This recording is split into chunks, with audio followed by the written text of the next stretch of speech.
Hey guys, what's going on? Sensotix here, and I'm bringing you the first episode of tactical breakdown videos on my channel. It's a new series, especially for new teams or new players that want to know a little bit about PvP, movement and tactics and everything. So I will go over the tactics from both teams and explain why they are doing what, and maybe I will put some parts in slow motion so they are easier to see. But if you have any suggestions or ideas on how to improve this series, because I really want to bring it to the top, just let me know in the comment section below or send me a private message. So enjoy, guys. So the match is about to begin, and first of all we check out the splits. We see the warrior from blue team going to beach to check if somebody's crossing, and as he sees nobody is crossing, he moves back to his team and they directly go to mid.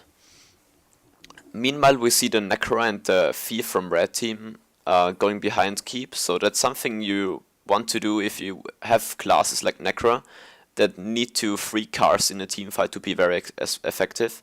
So also, if you have a Thief and a Necro, or a Thief and a Mesmer or something, you can try to spike out the enemy Necro from behind keep to have one stomp before the fight even starts, because the guarding can't really rest from there. And if you manage to kill him before he jumps down to mid, you have a huge advantage because you already have a stomp, and then you could actually move somebody too far already to decap their point. Meanwhile, we see a fight between PhD and the warrior from the red team going on, which I will show you in a second. Pink Diamond actually went down here and they got the stomp, so they have an advantage in numbers at mid. Red team is about to win this actually, and meanwhile we have the fight versus PhD and Aldemiri on mine. Since PhD is a conditioned warrior and Aldemiri is running, I think, longbow and hammer, PhD has some good chances to win this.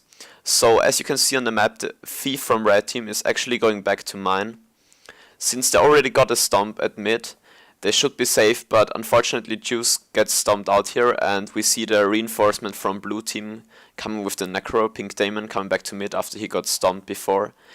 Meanwhile, we see Masare and Aldemiri killing PhD at mine, so they have mine safe. Aldemiri is immediately moving too far to get the decap there, since mid is pretty much even right now, but Swizzing gets stomped by conditions here, and the stomp goes through, and mid seems lost here.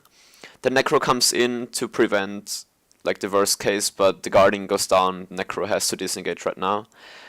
In the meanwhile, we see another warrior duel at Henge, PhD against Aldemiri once more. The Thief and the Necro stealth up here to get away safely, and blue team is pushing them back to mine because they know that PhD can win against Aldemiri on Henge, so they just try to prevent people or players from red team to come to Henge to stop PhD from winning this duel here. Actually, blue team reinforces Henge because they knew they couldn't win at mine, since all of the enemy players were there.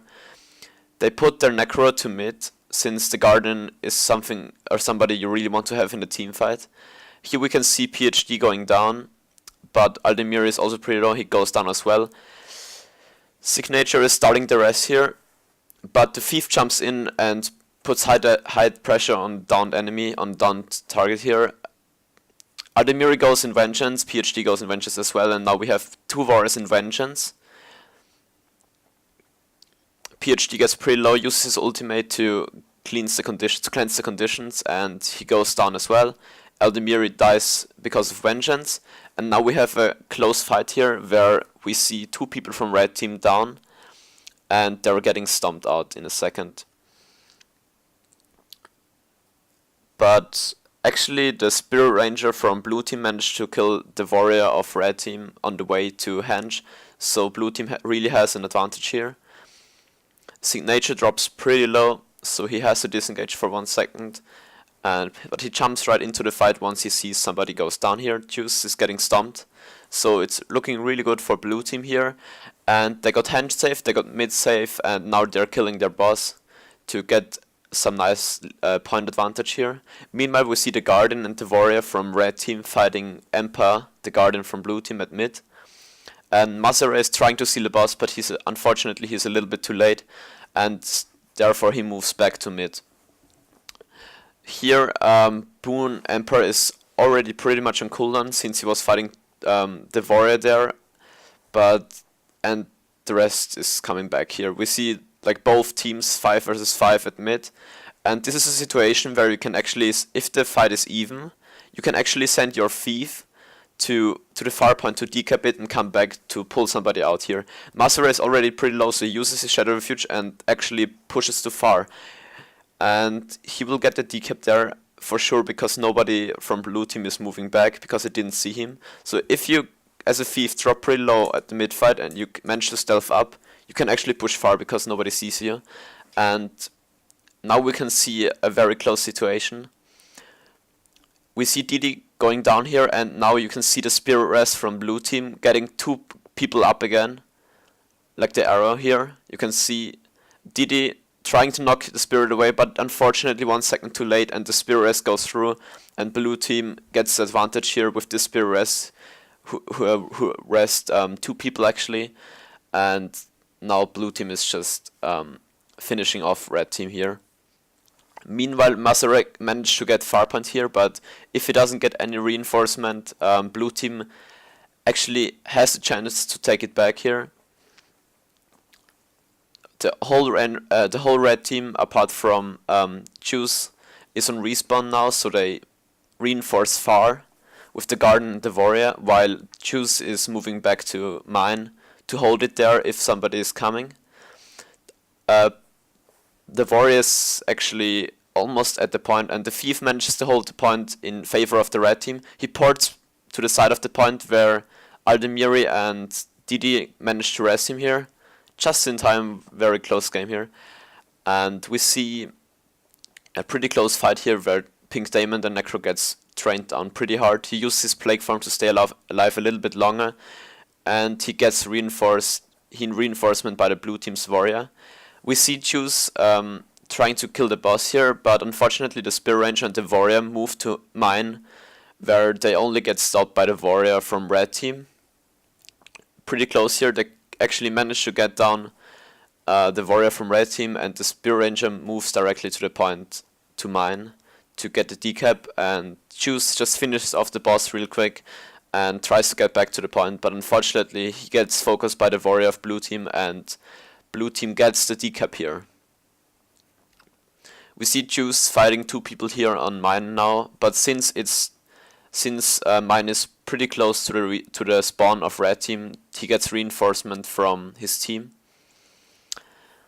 The Warrior, meanwhile, from red team is at mid trying to see what he can do there, but unfortunately it was not the best decision since they really needed him at far, and the Guardian from red team really moved pretty slow here to far. They would have needed him earlier there, so now it's the advantage for blue team here actually, since they get the Spear Ranger up and they have somebody down. They have Mazare down here, and it looks pretty good for blue team here, but now the Guardian comes in and is able to support his team with some heal and some might stacks, and the fight turns around. Meanwhile, we see one of the key situations in this game. We see the Warrior of blue team running to Henge, while the Warrior of red team is leaving Henge to support his team at mine. So blue team's Warrior is getting the decap at Henge, and now they have the chance. What I would have done here is send the Thief to Henge to hold the point neutral against the Warrior, since we already know that the Warrior from red team can't win against the conditioned Warrior from blue team, and send the Warrior from red team to mid, since mine is already won, or pretty much won there. They already managed to get blue team pretty low here, and they're almost full HP, all of them, and we see a 4 versus 3 here, and now it's even once they get another stomp here, which will happen in a second. They even have a 4 versus 2 here, which is actually pretty good for them, so they didn't really need the Warrior at mine, they could have just sent the warrior to mid and the thief to henge, so they could have had 1 point for them and 1 point and 2 point neutral, and they would have won mine easily. And then they would have had mine and henge safe. Actually, mine and mid safe, and henge would be neutral. Maybe the thief could have even killed the condition warrior there. Would be a pretty hard matchup, but he maybe could have. Now we see the respawn from blue coming to henge to try to secure it. Since the warriors from blue team is on the point, we see that the warrior from red team is on the point. We see that the thief is trying to get a little bit away here and stealthed himself up. And now they managed to get Maserati down finally. And we see the warrior from red team moving to mid. So I think that's one of another key situations in this game. We see the warrior decapping mid, so it's a huge point advantage soon for red team, since they have 2 points in their favor and henge is still decapped. So blue team lost a lot of points there, where they just gave them mid. They didn't really need the help of their warrior in the team fight, so again they should have just let their warrior stay at mid and finish the team fight at henge. So now warrior of blue team is doing the boss to get some point lead here, and it's a pretty close game. Red team has 2 points, but a point disadvantage here, and blue team has 1 point but is leading with 20 points. And now the warrior from blue team, as you can see, is sneaking up behind keep, trying to get the other boss as well, which is a pretty good idea, since winning mid in such a short time, especially if they have more than 1 players on the point, it's pretty hard for blue team to get mid in time. So blue team starts doing the boss, and we see the warrior from red team actually trying to steal it here. And now we'll put some slow motion in again.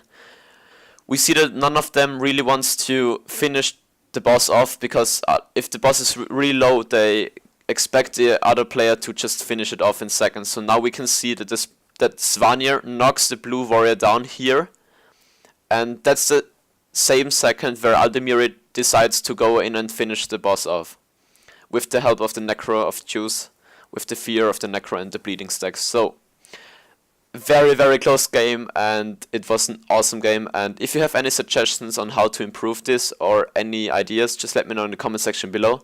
And this will be a series, so make sure to subscribe if you haven't already for more episodes. See you guys.